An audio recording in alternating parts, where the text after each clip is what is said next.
কিছু মানুষ পৃথিবী থেকে চলে যায়, কিন্তু মানুষের হৃদয় থেকে কখনো মুছে যায় না।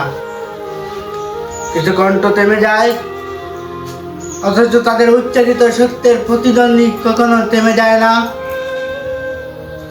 তাদের সত্যের প্রতিধ্বনি প্রজন্মের পর প্রজন্ম বেঁচে থাকে। তাদের উচ্চারিত সত্যের প্রতিধ্বনি প্রজন্মের পর প্রজন্ম বেঁচে থাকে।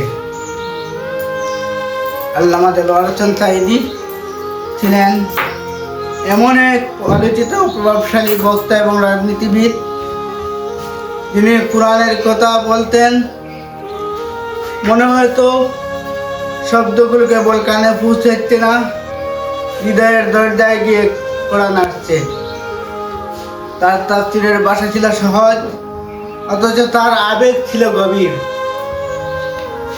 গ্রাম বাংলার সাধারণ মানুষ থেকে শুরু করে শিক্ষিত শ্রোতা অসংখ্য মানুষ তার বক্তব্যে ধর্মীয় জ্ঞান ও আবেগের সংযোগ খুঁজে পেয়েছেন। সময়ের স্রোত অনেক কিছু মুছে দেয় মুখের রেখা, পূর্ণ দিনের দৃশ্য, সবার মঞ্চ, মাইকের আওয়াজ, কিন্তু কিছু কণ্ঠ সময়ের কাছে হার মানে না। সাঈদীর কণ্ঠ তেমন এক স্মৃতি, তাকে ঘিরে মানুষের অনুভূতি ছিল গভীর। কেউ তার বক্তব্যের মধ্যে পেয়েছে অনুপ্রেরণা, তার বক্তব্যের মধ্যে পেয়েছে গভীর অনুপ্রেরণা। কেউ তার তাফসীর শুনে কোরআনের প্রতি নতুন করে আকৃষ্ট হয়েছে। অনেকে কোরআনের সেই আহ্বানে বিধর্মীরা মুসলিম পর্যন্ত হয়েছিল। আবার তার রাজনৈতিক ও ঐতিহাসিক ভূমিকা নিয়ে মানুষের মধ্যে নানা মত ও মূল্যায়ন রয়েছে। কিন্তু একটি বিষয় স্বীকার করা কঠিন, বাংলাদেশের ধর্মীয় বক্তৃতার জগতে তিনি একটি দীর্ঘস্থায়ী ছাপ রেখে গেছেন। আর তার শারীরিক উপস্থিতি নেই, তার কণ্ঠ উচ্চারিত হয় না ঠিক, কিন্তু তার কণ্ঠের রেকর্ড আছে, তার বক্তব্যের স্মৃতি আছে, তার শ্রোতাদের চোখের জল আছে অসংখ্য মানুষের ব্যক্তিগত স্মৃতিতে তার নাম।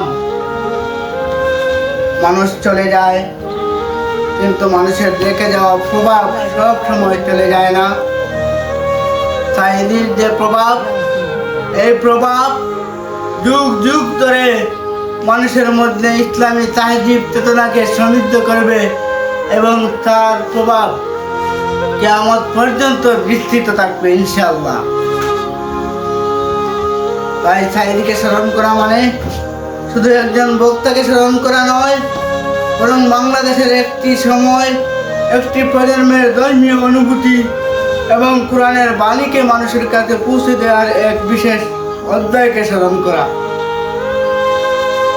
সময়ের আদালতের প্রত্যেক মানুষই ইতিহাসের একটি অধ্যায়। কেউ সেই অধ্যায়কে ভালোবাসে, কেউ সমালোচনা করে, কেউ প্রশ্ন তুলে, কিন্তু ইতিহাসের পৃষ্ঠা থেকে কোনো অধ্যায়কে মুছে ফেলা যায় না। তেমনি আল্লামা সাঈদীর যে অধ্যায় রচিত হয়েছে, এই অধ্যায়কে কেউ মুছে দিতে পারবে না ইনশাআল্লাহ।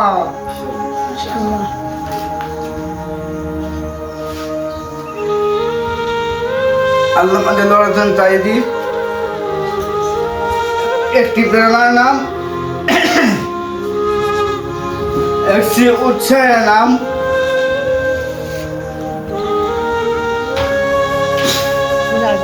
আল্লামা দেলোয়ার হোসেন সাঈদী, আপনার কণ্ঠ হয়তো আজ নীরব, কিন্তু আপনার উচ্চারিত শব্দের প্রতিধ্বনি এখনো বহু মানুষের হৃদয়ে স্মৃতিতে বেঁচে আছে এবং কিয়ামত পর্যন্ত বেঁচে থাকবে ইনশাআল্লাহ। কখনো কোনো পূর্ণ রেকর্ডে আপনার কণ্ঠ বেসে উঠলে হয়তো কেউ থমকে দাঁড়াবে, এমনকি থমকে দাঁড়ায়। কেউ চোখ বন্ধ করে হৃদয়ের মধ্যে অনুপস্থিতির জন্য হাহাকার করে, কেউ চোখের জল ফেলে দিয়ে সেই আল্লামা সাঈদীর জন্য দোয়া করতে থাকে। আর কেউ নিঃশব্দে বলে ওঠে যে একজন যিনি দায়ী ছিলেন, যিনি আল্লামা দেলোয়ার হোসেন সাঈদী, কিছুক্ষণ তো থেমে গেলেও তাদের প্রতিধ্বনি থামবে না ইনশাআল্লাহ। আল্লামা দেলোয়ার হোসেন সাঈদী একটি জাগ্রত চেতনার নাম, একটি বিপ্লবের নাম, একটি ইতিহাসের নাম। আল্লামা দেলোয়ার হোসেন সাঈদীকে যদিও যারা মুছে দেওয়ার চেষ্টা করেছে, কিন্তু তার চেতনাকে কেউ মুছে দিতে পারবে না ইনশাআল্লাহ। ধন্যবাদ সবাইকে।